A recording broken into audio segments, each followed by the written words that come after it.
Can the police search your cell phone without a warrant during an arrest? To find out, you have to read Riley v. California, but it's 28 pages. Don't have time for that? I've got you covered. Stay tuned as I unpack this case in less than 5 minutes.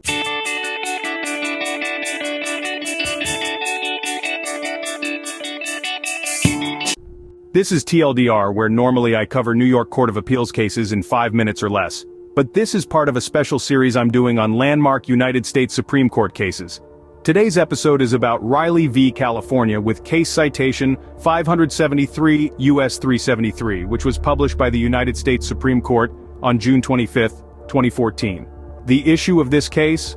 Whether the warrantless search and seizure of digital contents from a cell phone during an arrest violates the Fourth Amendment. Now let's dive into the background law that helps us understand this case. Understanding the Fourth Amendment is crucial in this case. This constitutional provision guards against unreasonable searches and seizures. Importantly, colonial America under the British suffered from general warrants, which authorized British authorities to rummage through homes and search all property to find evidence of crime.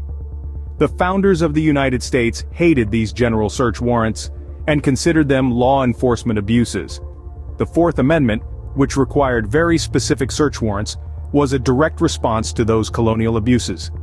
The Fourth Amendment is at the heart of many Supreme Court rulings, including two crucial precedents for our case: Chamel v. California and United States v. Robinson. Let's take a quick journey back to 1969 when the court decided Chamel. The Chamel case established the search incident to arrest doctrine, allowing police to search a suspect and the area within their immediate control without a warrant. Fast forward to 1973, the court in United States v. Robinson extended this doctrine.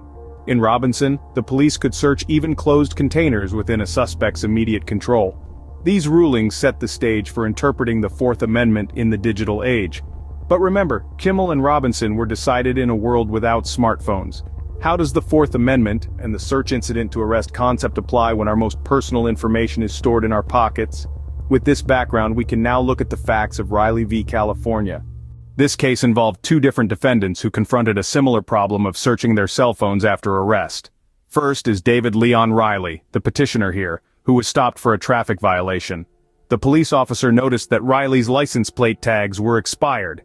Upon further investigation, the officer found that Riley's driver's license was suspended. Riley was arrested for possession of concealed and loaded firearms, which were discovered when the vehicle was impounded and inventoried. The plot thickens when an officer accessed information on Riley's smartphone without a warrant. The phone was directly associated with a street gang known as the Bloods. Text messages, contacts, videos, and photos linked Riley to a recent shooting, leading to his subsequent charges of attempted murder. Riley argued that the warrantless search of his smartphone violated his Fourth Amendment rights. However, the trial court denied his motion. He was found guilty, landing him a sentence of 15 years to life. The companion case involved Brema Worry. The police observed Worry make a drug sale and then arrested him, taking his cell phone. They looked into his cell phone, found out where he lived by accessing the data, then obtained a search warrant for his home. Police then recovered drugs, guns, and cash from Worry's home, and he was charged and convicted of multiple crimes for the property in his home. He was sentenced to 262 months in prison. After both convictions, the two men's cases found their way to the United States Supreme Court. They each made a similar argument, that the cell phone was obtained from them in violation of their Fourth Amendment rights. They also argued that cell phones are not just another technological convenience, but rather are an extension of our private lives. These arguments went all the way to the Supreme Court. The resulting decision had far-reaching effects. The Supreme Court ruled in favor of Riley.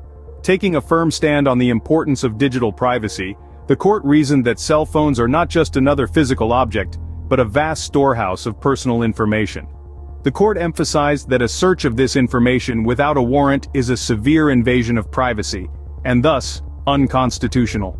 They drew a clear distinction between the search of physical items, like in Kimmel and Robinson, and the digital data contained in a cell phone. The court recognized that cell phones hold the privacies of life, and vastness of their storage is unique. The court underlined that the Fourth Amendment was drafted to prevent such unwarranted intrusions. In a remarkable show of unity, the decision was unanimous, with no dissents. Every justice agreed that the police need a warrant to search a person's cell phone, underscoring the importance of the decision. This decision had a significant impact on law enforcement and personal privacy. It set a precedent, ensuring our digital lives are protected from unwarranted searches, reaffirming the sanctity of individual privacy in the digital age. O'Reilly v. California significantly transformed our understanding of privacy in the digital age. By ruling that law enforcement must obtain a warrant before searching a person's cell phone, the Supreme Court acknowledged the vast amount of personal information our gadgets hold. This decision not only reshaped the practices of law enforcement, but also reinforced our personal privacy rights. However, it also sparked ongoing debates about digital privacy. Some argue that this ruling may hinder crucial investigations, while others celebrate it as a victory for civil liberties in an increasingly digital world. Regardless of the debates, the decision remains a turning point in the narrative of digital privacy. And that is Riley v. California, a landmark case in the world of digital privacy and law enforcement. If you like what you just saw and want to see more just like it, please hit like or subscribe to let me know.